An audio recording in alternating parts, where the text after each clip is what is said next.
Blessed Sunday everyone. Magandang tanghali, maayong udto sa kaninyong tanan. God bless you this Sunday. Ang biblical principle po na pag-uusapan natin is kung ano ang ating itatanim, yan po ang ating aanihin. So I know a lot of people agree. Some, maybe few, maybe many people disagree with some of my political stand or marami sa aking mga political stance or stand.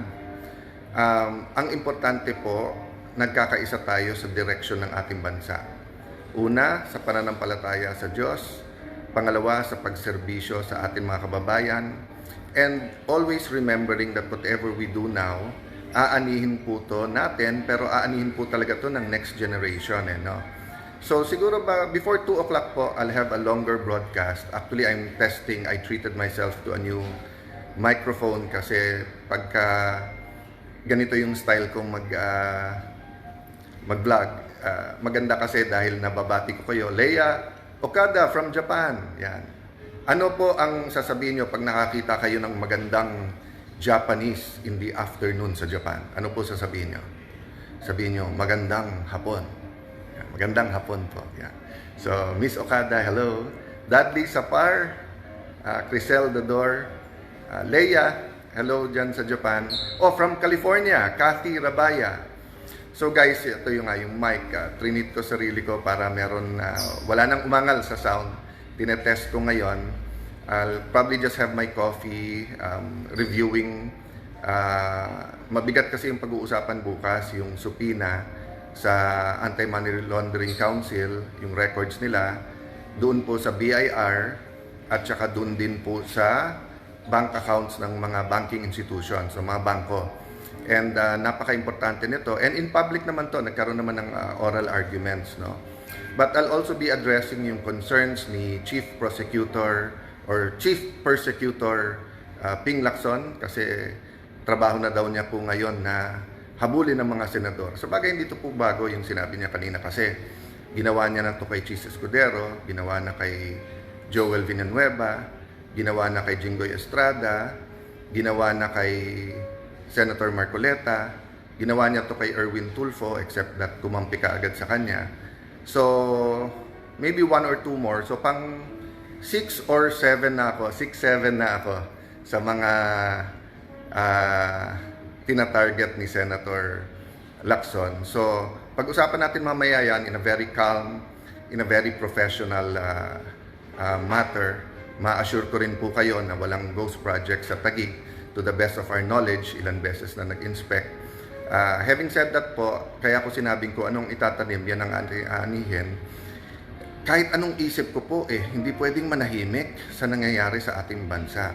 So, ang nangyayari po ngayon ay may mga mastermind talaga at may mga minions. So, shoot kong t-shirt today ay dedicated po sa mga minions.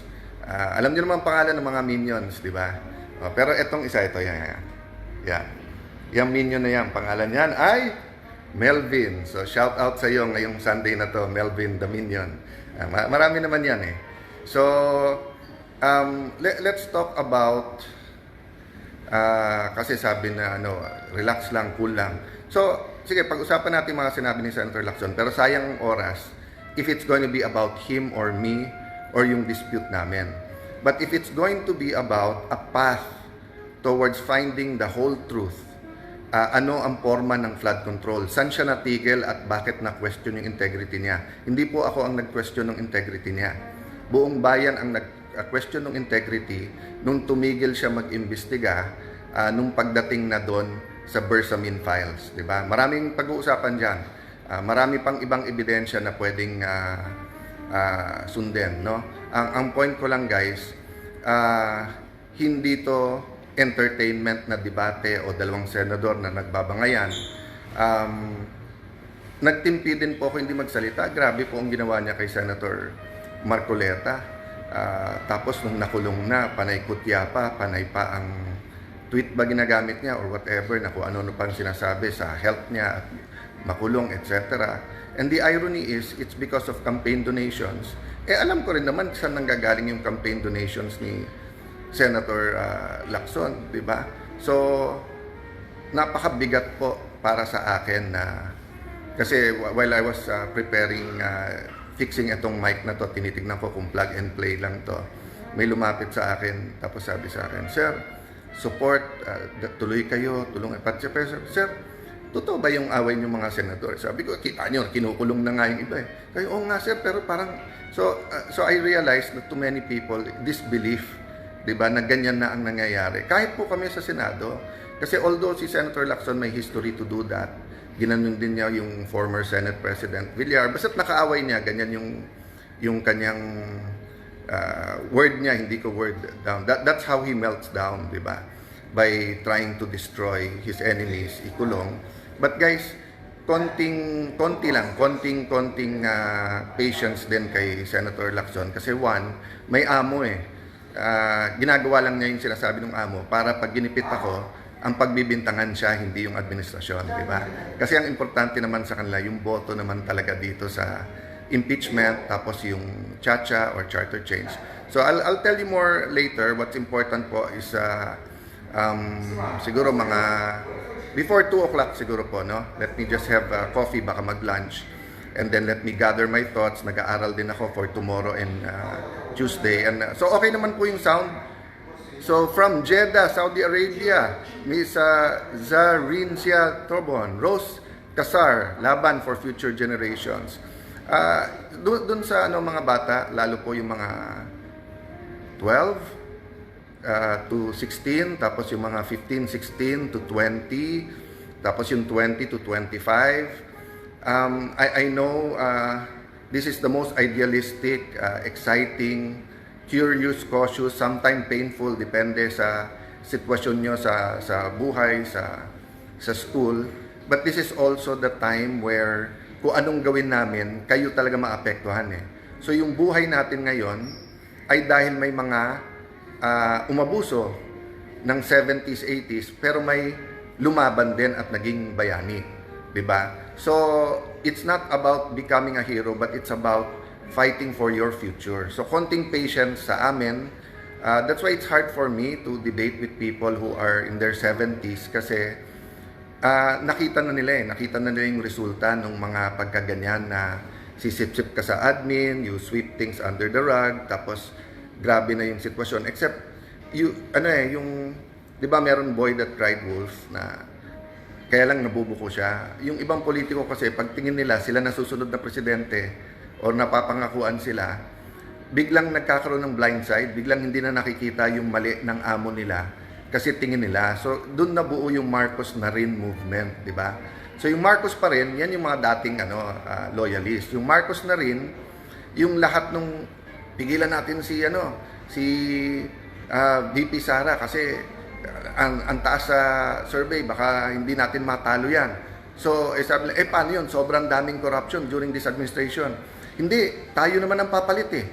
So, yun. Tapos, ilan na silang pinangakuan? Diba? Sa Senate lang, ilan silang umaasa na pag na-impeach, sila napapalit. Isa na si Senator Lacson doon. Ang problema, kung dinerecho at ginawa niya lang ang trabaho niya at talagang sinundan niya yung ebidensya, hindi yung amo niya, edi sana po, baka siya pa ang iboto kong presidente o kumpanya.